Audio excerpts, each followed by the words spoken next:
नमस्कार दोस्तों। एक गांव में एक नाई था। घर में पत्नी और दो बेटियां रास्तों के उतार चढ़ाव पर जीवन की गाड़ी हिचकोले खा रही थी। एक दिन उस नाई ने अपने गांव को छोड़कर दूसरे गांव में डेरा जमा लिया, पर उसकी किस्मत तो भगवान ने दूसरे हाथ से ही लिखी थी। उसके पुरखों वाला काम इस गांव में भी नहीं चला। आखिर तंग आकर उस नाई ने छेनी हथौड़ा उठा लिया और मूर्तियां गढ़ने का काम करने लगा। एक बार आग उछलती लुओं में वह भैरव की मूर्ति गढ़ रहा था। पत्थर छीलते छीलते उसे एक डिबिया सी नजर आ गई। नाई ने अत्यधिक सावधानी से उस डिबिया को कुरेदा तो उसके अंदर एक लटपट करती हुई लट नजर आई। अचानक उसके मन में आस्था, विश्वास और अविश्वास की आंधी चलने लगी कि पत्थर के बीच ऐसी टेढ़ी जगह में यह जीवित लट कैसे? किसने इस जीव का ध्यान रखा? अगर ये बात सच है तो छेनी, हथौड़े, हल, कुल्हाड़ी का तामझाम क्यों? क्या आदमी में इस लट जितनी आस्था भी नहीं? नाई ने तुरंत छेनी हथौड़े बाड़ से बाहर फेंक दिए।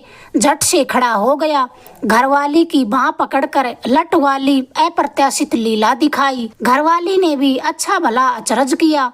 आखिर उसको समझाते समझाते नाई बोला, आज से ही पेट भरने के झंझटों का मैं त्याग करता हूँ। जीऊंगा तब तक काम करना तो दूर, काम की चर्चा भी न करूंगा। जिसको अपनी मान मर्यादा रखनी है वह अपने आप ही इस लट की तरह मेरा ध्यान रखेगा। घरवाली का माथा ठनका कि कहीं इन्हें सन्नीपात तो नहीं हो गया। पिछले से पिछले साल कितना इलाज कराया था, तब पति का दिमाग मुश्किल से काबू में आया था। पति की आंखों में दृष्टि गड़ाकर वह डरते डरते बोली, दानेदार खांड मिलाकर 10 दिन पिसी हुई सौंफ पी लीजिए। आग को भी झुलसा देने वाली गर्मी पड़ रही है। या तो मेरे कहने पर भी तुम आराम नहीं करते थे और फिर आज तुमने छेनी हथौड़े खुद ही फेंक दिए। आठों पहर खटते खटते ही औलाद मुश्किल से चलती है, तो फिर एकदम निठल्ले बैठने से कैसे काम चलेगा? नाई कहने लगा, इस लट का चला वैसे ही मेरा काम चल जाएगा। मेरी सनक की तू चिंता न कर। अकल की बात तो मुझे आज ही सूझी। मेरे सामने अगर काम करने का नाम भी लिया तो तुझे माने उसकी सौगंध है। घरवाली ने आगे कोई विवाद नहीं किया। पति की बाह पकड़कर उसे बरामदे में ले आई। सामने खड़ी होकर जोर जोर से हवा करने लगी। थोड़ी देर बाद भीतर जाकर फिर वापस आई। मिश्री की डली आगे करती हुई बोली, इसकी तासीर शीतल होती है, इसे पानी में मिलाकर पी लीजिए। नाई मुस्कुराते हुए बोला, वहम की दवा तो धन्वंतरी वेद के पास भी नहीं है। मेरा मगज तो आज जैसा साफ कभी नहीं हुआ था। जंगल में असंख्य जीव जानवर अपने आप पलते हैं। कमाई के बुरे ऐब का ढर्रा तो मनुष्य ही पालता है। ज्यादा जिद करने से पति बिफर न जाए, इसलिए घरवाली थोड़ी चुप ही रही। सोचने लगी, आखिर तो काम करने से ही काम चलेगा। थोड़े दिन पति के मन के पीछे पीछे चलेगी तो शायद सब कुछ ठीक हो जाएगा, क्योंकि कलह ही दरिद्रता का द्वार खोलती है। पल पल, घड़ी घड़ी और एक एक दिन करते करते 7 दिन बीत गए। हमेशा की तरह नाई काफी दूर जंगल में निकल गया। अपनी अलमस्ती में लौटते समय उसे एक पेड़ के नीचे पीला बर्तन जैसे कुछ चमकता हुआ नजर आया। पास जाकर देखा तो पीतल का घड़ा था। ढक्कन खोलकर देखा तो उसमें सोने की मोहरें चमचमा रही थी। नाई के तो अचंभे का पार न रहा।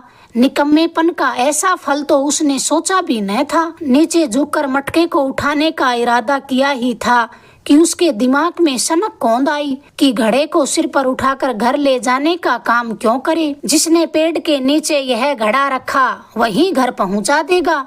जिसको अपनी मर्यादा निभानी है वह झक मारकर कुछ न कुछ युक्ति निकाल ही लेगा। फिर तो वह वहाँ बिल्कुल नहीं रुका।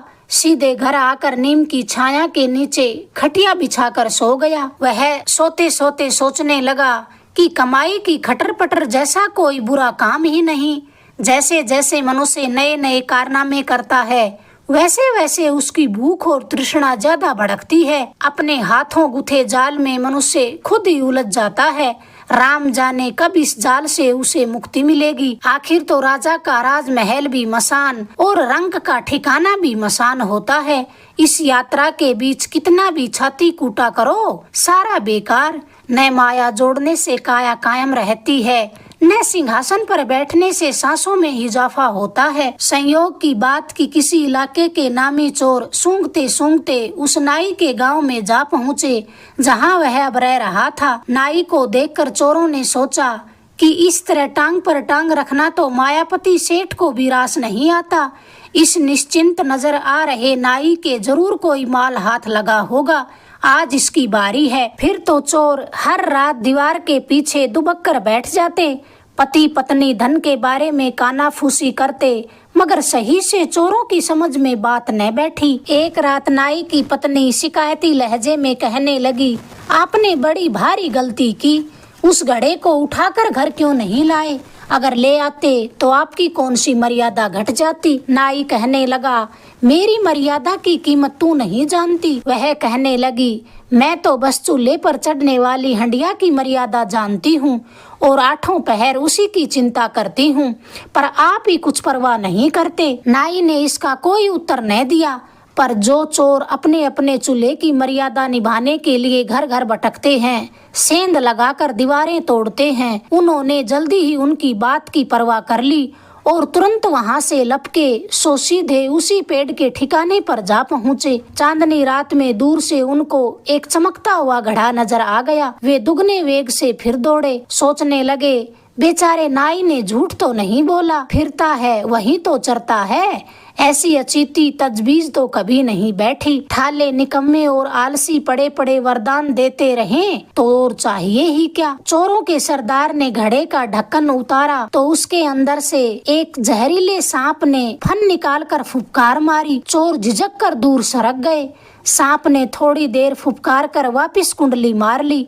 चोरों का सरदार गुस्से में दांत किटकिटाते हुए बोला, कमसल नाई ने भयानक घात किया है, पर मारने वाले से तारने वाला बड़ा होता है। दूसरा चोर बदले की भावना से बोला, भाइयों उसके लक्षणों के अनुसार उसमें वापिस यहीं बिताएं तो अपनी मर्दानगी है।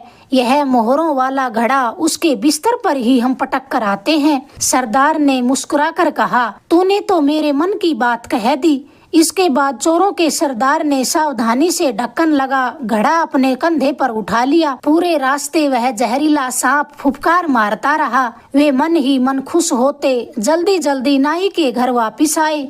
सांप का इतना वजन तो था नहीं, मगर जहरीला इतना कि काट ले तो आदमी पानी तक न मांगे। चोरों को धोखा दे उसकी तो 7 पीढ़ियों तक पीछा करना चाहिए। काटते ही चोटी में हथौड़े की चोट महसूस होगी। धीरे धीरे सांस रोककर एक चोर दीवार पर चढ़ गया। नाई और नाई की घरवाली दोनों गहरी निद्रा में सो रहे थे। चांदनी के पलने में सिर पर चांद चमक रहा था। चोर सोचने लगा, दुष्ट नाई, अपनी आंखों से दोबारा तू चांदनी क्या देख लेगा। उसने तो निशाना बांधकर उसकी छाती पर घड़ा फेंक दिया। फिर ये जा और वो जा। चारों चोर एक साथ भाग खड़े हुए। घड़ा आंगन में गिरने की जोरदार आवाज सुनी तो पति पत्नी दोनों हड़बड़ाकर उठ बैठे। चांदनी की किरणों के स्पर्श से जगह जगह अनगिनत मोहरे ही मोहरे चमक रही थी। झन झन की सवर लहरी जागता घड़ा आंगन में लुढ़क रहा था। नाई ने चांद की तरफ ऊपर को देखा, कहीं चांद के टुकड़े तो बिखर कर उसके आंगन में जगह जगह न आ गिरे हों, पर चांद तो बिल्कुल साबुत नजर आ रहा था। फिर वह घरवाली के सामने मुस्कुराता हुआ उसे ऐपलक निहारने लगा। नाई की घरवाली भी मन ही मन सोच रही थी कि तुम्हारी जितनी आस्था हो तो यह काम मुमकिन हो सकता है, वरना इतनी आस्था सबके बस की बात कहाँ। अगर आपको किस्सा पसंद आया प्लीज चैनल को लाइक करें, शेयर करें, सब्सक्राइब करें। धन्यवाद दोस्तों।